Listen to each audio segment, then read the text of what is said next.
Saturday, August the 11th, I think it is, 2018. I'm down in Kent, about to undertake about 11 miles today. Dictated a bit by the weather because some rain is due this afternoon, but hopefully not here in Kent until this evening, which is why I've come east. Not a great deal of walks that appealed to me in Kent of the appropriate distance, so consequently I'm doing this unusual walk today. For me, it's going to be pretty industrial, so there won't be any spectacular scenery, that's for sure, not unless you're into industrial. Anyway, I think the time is about noon.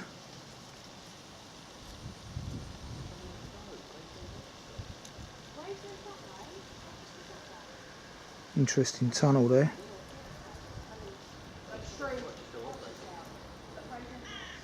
This station's obviously been dug out of a chalk pit. Anyway, let's press on. I haven't got a GPS today. Left my mobile phone at home inadvertently. So now walking over the line, which is used by HST, the method I use to get down from Hertfordshire to Gravesend, change there, much quicker than going via Charing Cross.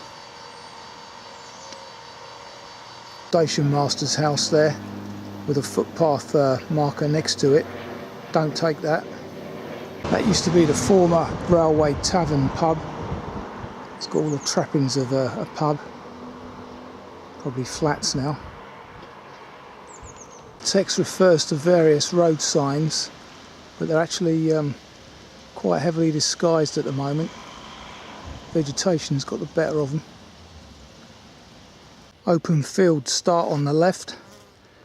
Bit of Kentish scenery there, the old oasts. Still on the road for 700 metres to Cliffe and Coolin. This road is actually quite busy, so pay attention.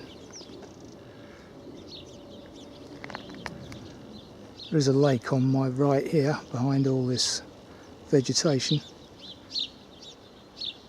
Small one, but still there. 0.3 of the text refers. Spillage of wheat here on the road, and gang of sparrows are making hay out of it, if you excuse the expression.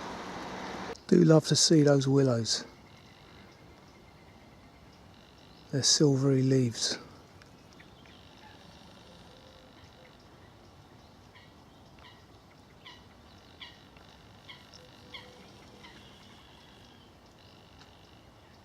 Hidden amongst those trees there is a footpath sign,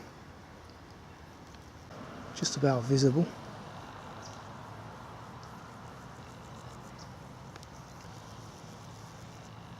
Walk towards that, 0.5 of the text, and take a right here. It is quite overgrown, but nothing that can't be contended with.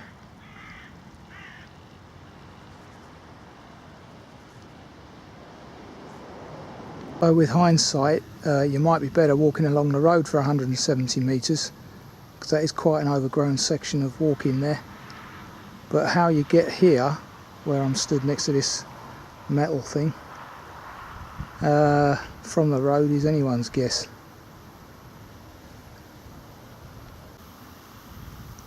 Anyway, the telegraph poles indicate that I'm on the right track, alongside more willow. So at this cross paths, that white tyre there marks the cross paths. Another container filled with concrete there. Trees on the left, we're walking up there. Passing caravans and a bungalow as mentioned in the text, so I know I'm on the right track. Just before 0.7 of the text, There's a pond on the left, and as you can hear, something I'm encountering a lot in Kent now, those Hungarian marsh frogs. Incredible. Wouldn't have known what that was just now if it hadn't been for the Higham walk. No footpath marker to the left where there should be, and I can see some tractor marks across the field, so clearly the farmer's aware that it's a footpath, but it's just not marked. Our onward journey luckily is, as indicated by that yellow marker there, uphill to the trees. Yes, the polytunnels are there in reference to the text. Path is obvious across that cornfield. As I mentioned at the beginning, the industrial element isn't ever far away in this walk. This time it's transmission lines. Plenty of them around here.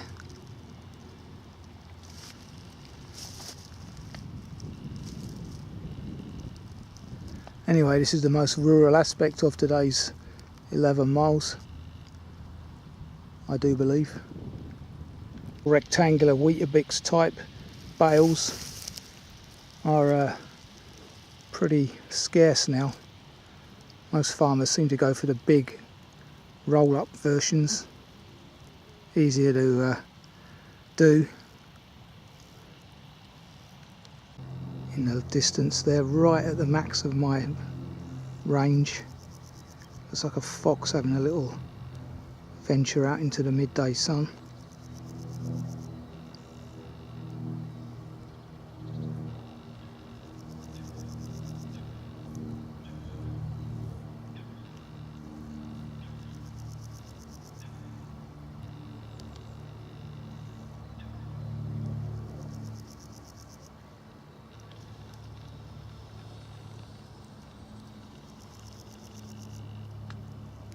In 8 of the text, it looks like the path across the field now takes you directly to the bridge, as opposed to the way the instructions are written.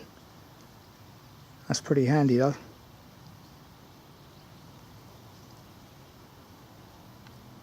There's the second plank bridge referred to in point 8.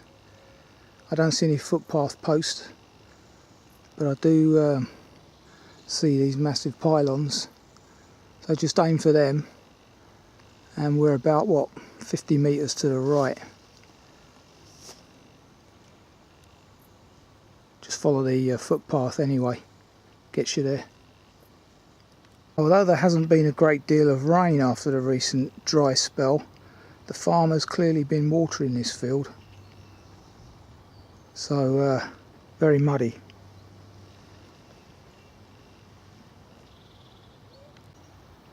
Onward journey right, following this transmission line. Of a pear orchard here on my right, next to this piece of machinery for laying out the water pipe. Looks like these pears are going to rot on the bough though. Small pond on my left, referred to in the text.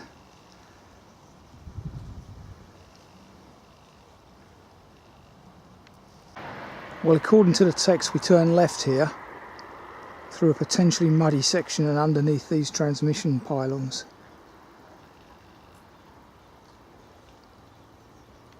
Having just walked through that load of stinging nettles,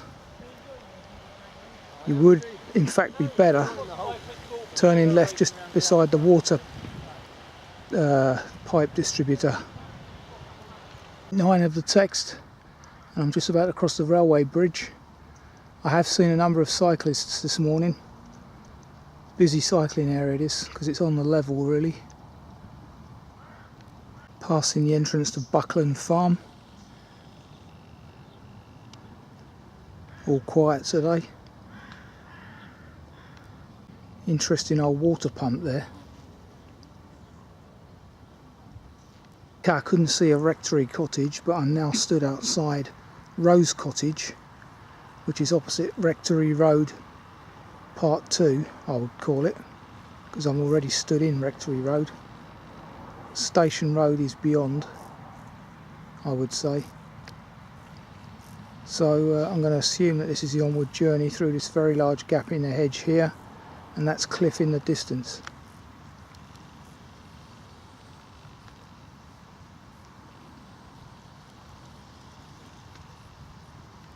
Got another pear orchard on my left.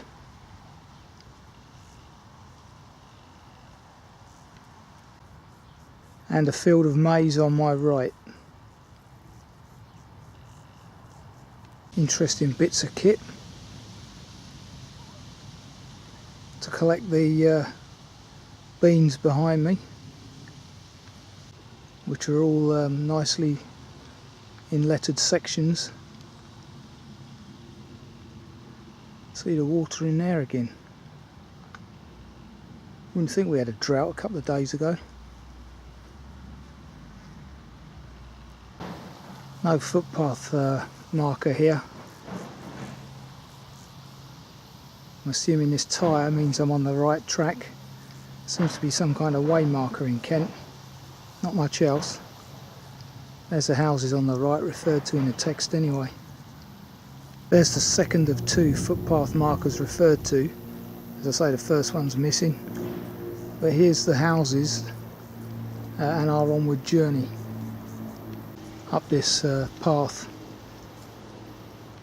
In fact, what the tyres indicate is a water point I've now discovered. Just a coincidence, they seem to be on my route.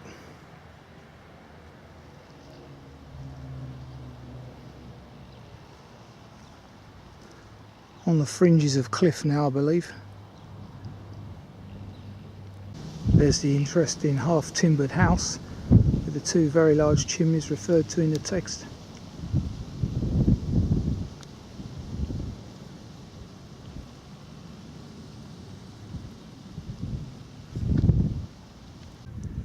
Just stood by the house called Arizona, referred to in the text. Different scenery now. Cliffe Ponds Nature Reserve ahead of me up there.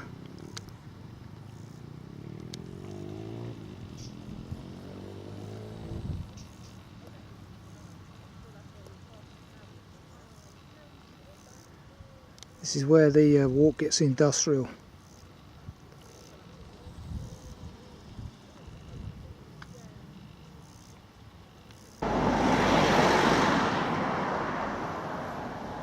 Further views of the journey ahead.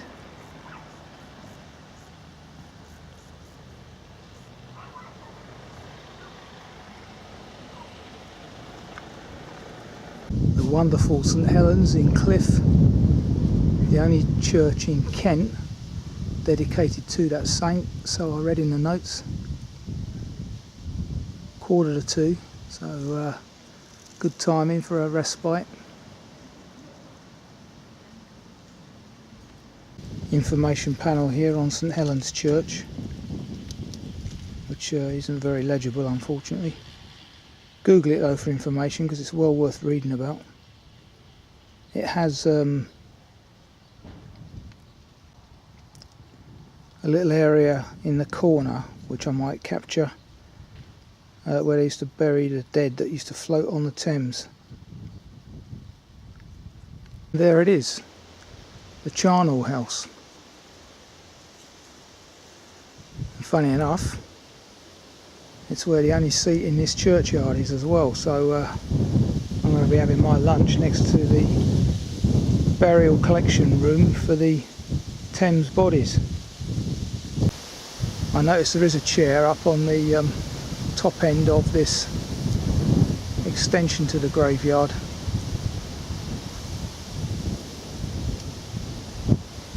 But I shall have my lunch here on this bench dedicated to the Chesters, Jim and Beryl, village shoe repairers for over 30 years, although it doesn't actually say when. Thank you for the seat anyway. Okay, lunch has been had, just gone 2 o'clock, and I saw, whilst having it, this stone commemorating the restoration of the charnel house in June 2008, so 10 years ago. And just behind the charnel house you get a cracking view of the Thames on into Essex.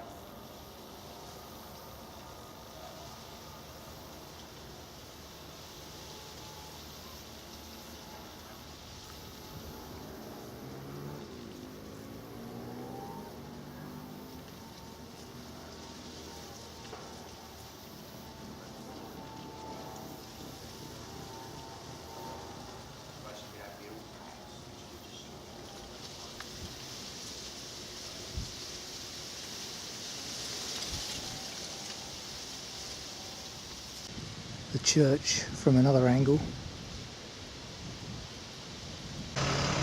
That's the 133 bus there, evidence that it does call up here.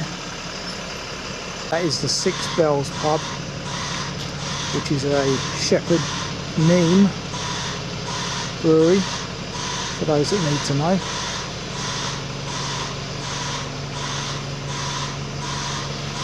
Information panel here about Cliffe and Cliffe Woods.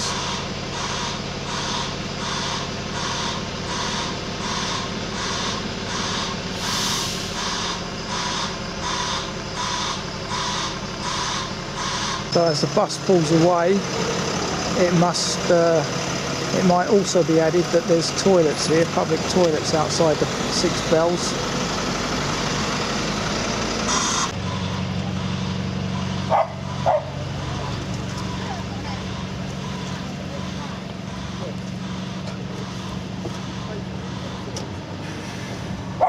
I assume the black bull doesn't do food, which is why it wasn't mentioned as an alternative. The church from junction with Reed Street, and in fact that is now the former Black Bull Inn. It's now a private residence that's retained the former features. We're now back on the Saxon Shoreway, path I was on the other week at Tainham. Now following this rough track away from Cliffe, and as forecast in the weather forecast, it's starting to get a little bit cloudier, but fingers crossed none of the wet stuff till about 7-8 o'clock tonight, when I shall be long gone hopefully. Absolutely scandalous.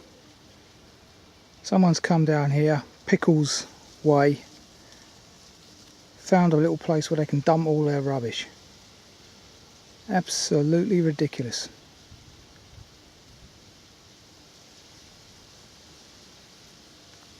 Got a number of options here, but my one isn't indicated. That's the viewing platform for the birds. I believe my onward journey is left Saxon Shoreway.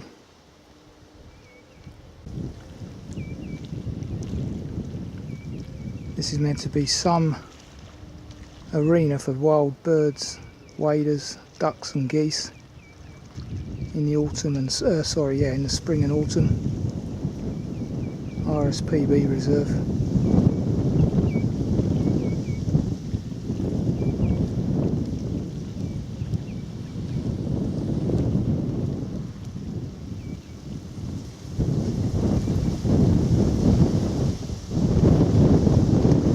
Yep, wind's picking up, rain is a-coming.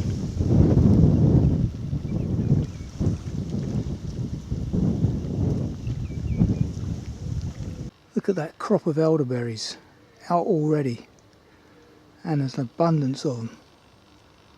So, having had the wet spring, the very dry summer, are we in for a very cold and snowy winter? Mother Nature would indicate yes. Nice bit of walking at the moment next to the reserve along the Saxon shoreway. Still quite damp underfoot, but probably a lot worse in winter for sure. Well, unfortunately, deviating off the main walk a little bit to enjoy the great views, and you can't because the RSPB have let it get all overgrown. Terrible. What you do get to see is this industrial unit. Amazing, isn't it? That view is clear. Yet the one you do want to have, you can't use.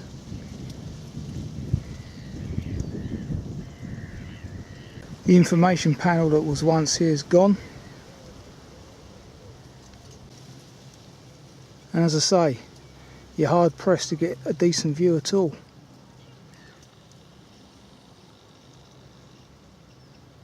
This is from the pinnacle viewpoint.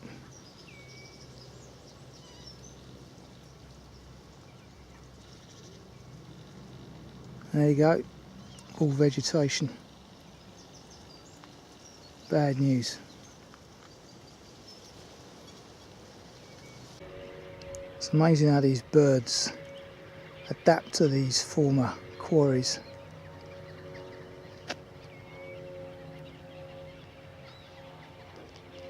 Half hum round here. Some kind of old wreck here in front of me. There are plenty of elderberries popping out, but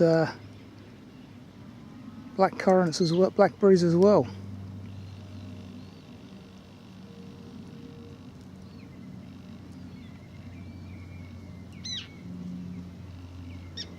Tern above me, not sure which type.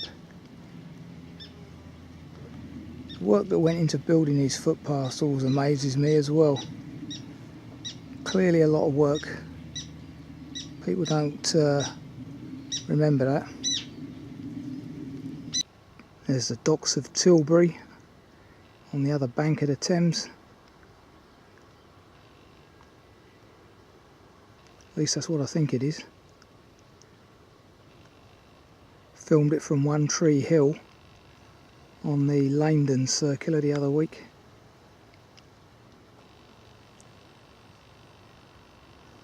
That must be Canvey Island over there.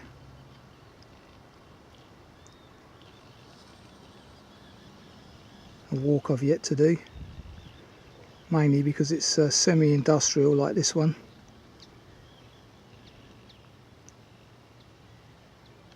Look at the size of that unit coming out of Gravesend, I presume. Don't know which other port it's come out of on this side. Full of containers.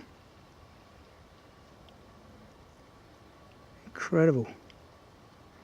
Anyway, just been talking to a chap that says he's seen a marsh sandpiper this afternoon, which is quite a rare bird from what he was saying. I've never heard of one. There's avocets, greenshank and all sorts down here at the moment. First of the migratory birds are just arriving, he says, in deepest August.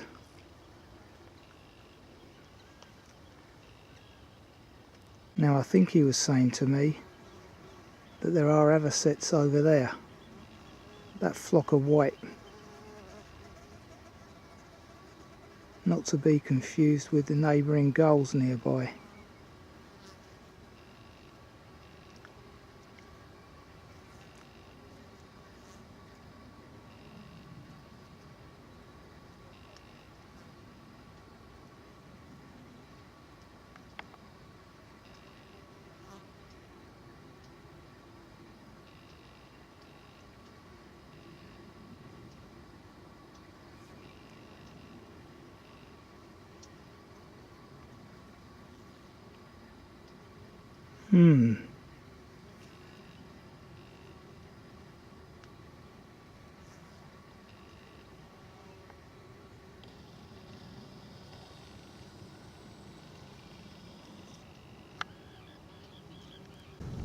Very interesting information panel here about the Cliffe Ponds and how river dredgings are deposited here.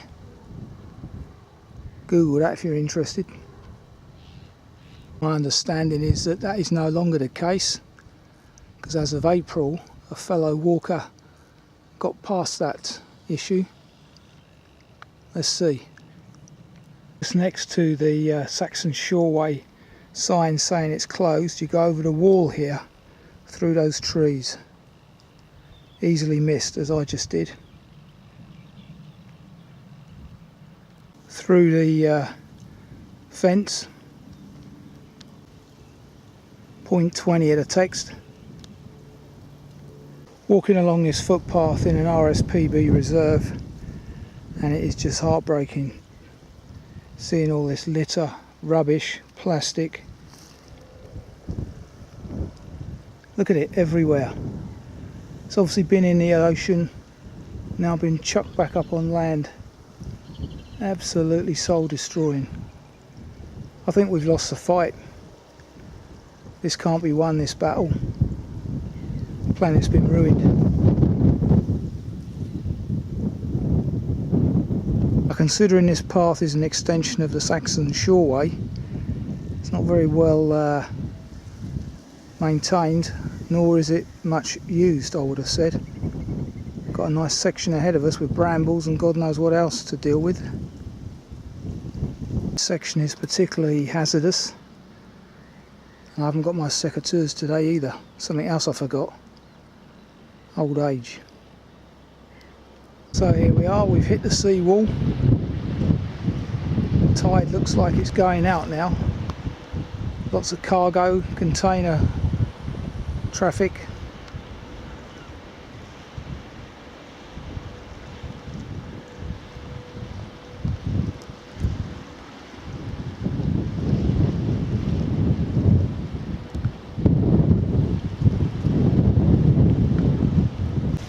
Now headed towards gravel workings.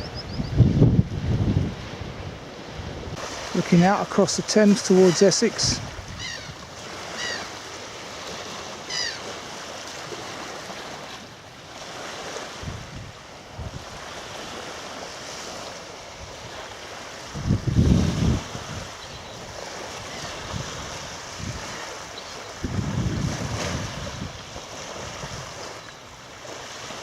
I'm just about to go under this this conveyor belt. Apparently, per the notes. Just well, it's not working. Amazing. So there we have it. Under we go. Done some things in my time on these walks, but this is a first.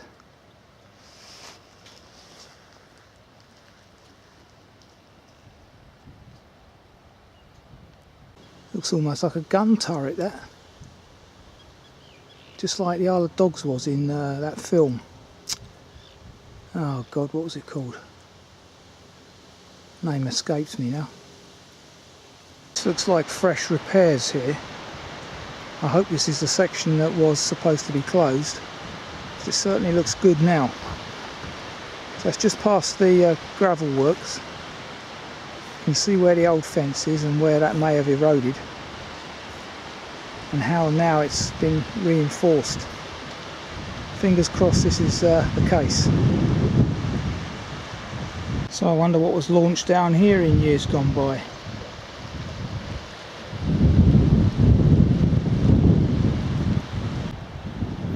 Coming from up in that old embattlement.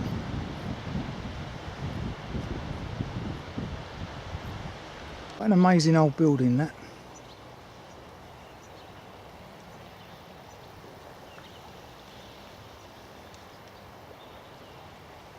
More evidence, if any were needed.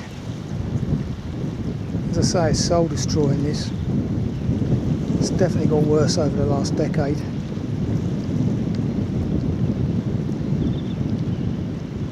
I've now just read in the notes that that little track leading down into the sea that I was questioning was the former Brennan torpedo launch pad.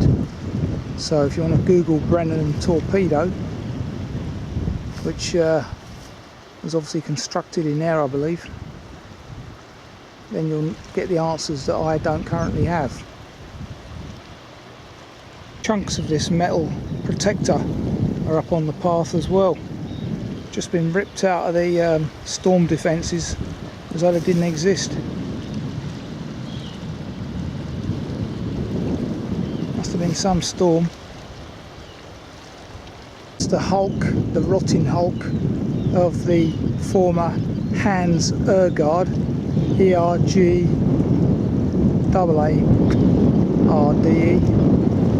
You want to Google that and find out its history. Just the 1A actually, sorry. The path is badly eroded here. I hope they get to deal with it, because this is an important walk section, Saxon Shoreway. One very narrow gate. That I can confirm. By all accounts, the Thames is 1 kilometre wide here, and as the tide goes out, lots of footprints in the sand, and all the waders and seabirds are making hay. Good to see. Quite amazing actually how they survive in all the negativity that I've been describing. Pollution. I mean, what are these doing here? Bizarre. This can be explained by the Second World War, no doubt. Former gun emplacement. Some kind of horse on the loose. Loads of them. Big shires by the looks of it. Anyway, got to contend with a couple up on the path ahead.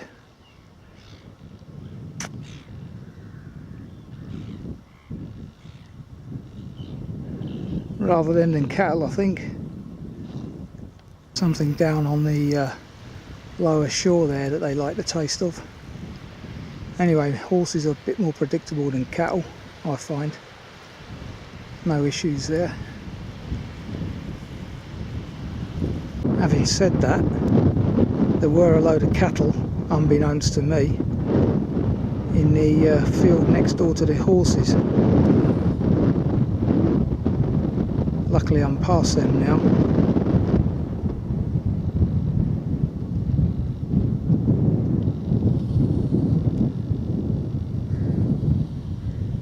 Because I was on the other side of the embankment.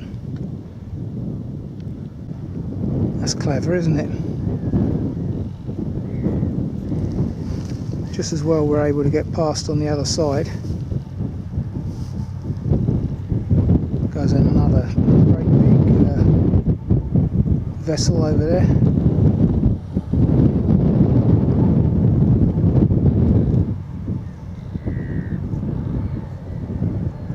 Not sure what that is.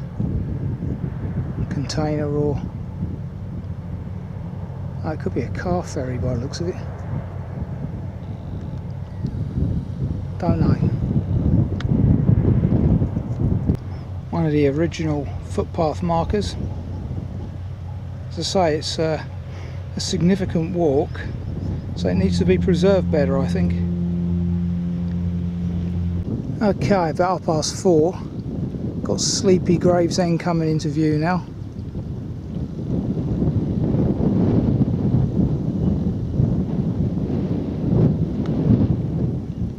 Just leaving the rifle range practice area on my left. Passing some survival units there.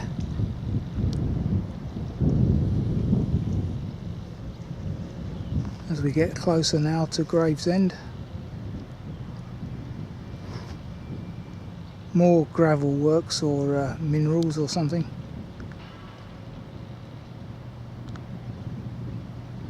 Okay, this is the Ship and Lobster, a possible early tea time stop, but it has no markings to indicate that it is the Ship and Lobster, other than one at the car park entrance.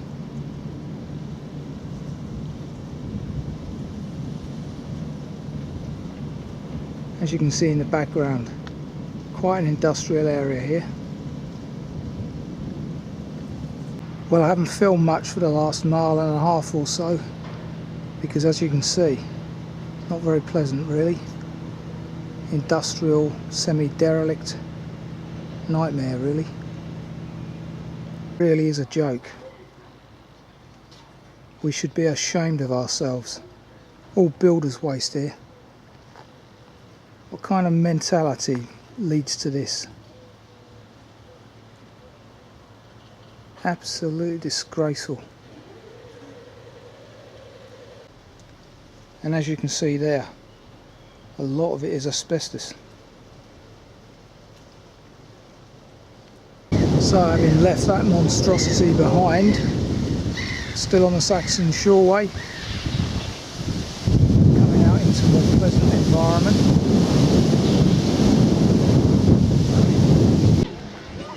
Just passing New Tavern Fort, up on this hill somewhere. Might get a better image of it in a minute. They even got their own outdoor gym here.